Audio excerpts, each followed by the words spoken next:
d'éliminer l'espoir. Mathilde revient-elle au printemps? On s'en fout.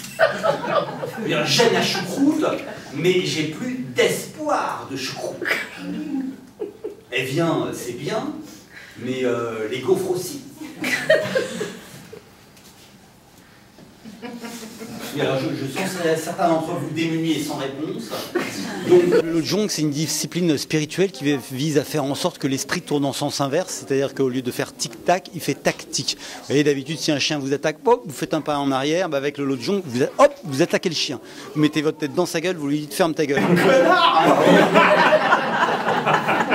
Et c'est une vraie discipline qui s'appelle aussi les 7 points d'entraînement de l'esprit, qui est une discipline tibétaine, bouddhiste tibétaine, voilà, qui est un travail qu'on fait en général après la méditation et qui fait, ça existe vraiment et donc qui vise à faire que l'esprit tourne en sens inverse, donc on sort de tous les pièges habituels où on essaye de chercher le plaisir, de fuir la douleur et qui finalement on est conditionné toute notre vie par cette recherche de plaisir, par cette fuite de la douleur. Et bien là on fait l'inverse et puis on se rend compte qu'il y a un espace illimité qui s'ouvre et quelque chose de magique.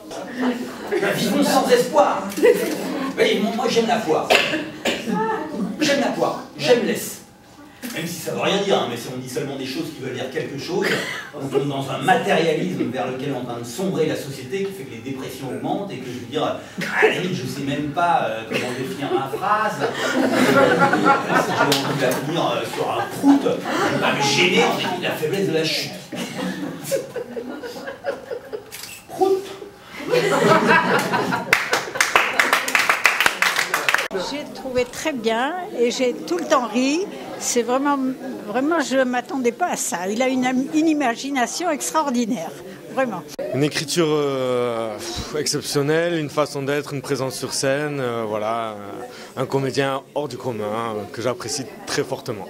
Je connaissais Thierry comme un peu tout le monde avec la série Nos chers voisins et très, très heureux d'avoir pu découvrir son spectacle. Vraiment un spectacle très, très sympa, j'ai beaucoup aimé, notamment les passages où ça passe un peu du coq à l'âne, tout. Je trouve très, très bien écrit, une belle fantaisie de jeu. Moi je le connaissais à TF1 dans Nos chers voisins, donc j'apprécie beaucoup son humour et tout, sa présence, voilà, moi j'adore, j'adhère. Ne laisse pas influencer par les circonstances extérieures. Hypothèse, vous partez en Corse au mois d'août. On vous conseille de prendre les pneus neige. Vous dites non, on ne va pas se charger avec les pneus neige, on va plutôt prendre les gosses. Vous tombez en panne devant le marchand de glace. Et c'est là que vous réalisez, ah, s'il y avait les gosses. Il pourrait pousser la voiture. Si vous aviez écouté votre petite voix intérieure, vous économisez 100 € de dépanneuse. À moins 8 € de glace, ça fait 96 € d'économie. Enfin 92, si vous prenez une glace pour deux, il y en a un qui pousse pour juste sa glace. Ils se relèvent, ils s'organisent comme ils veulent. Moi, je suis pour laisser aux gamins un maximum d'autonomie. Bravo!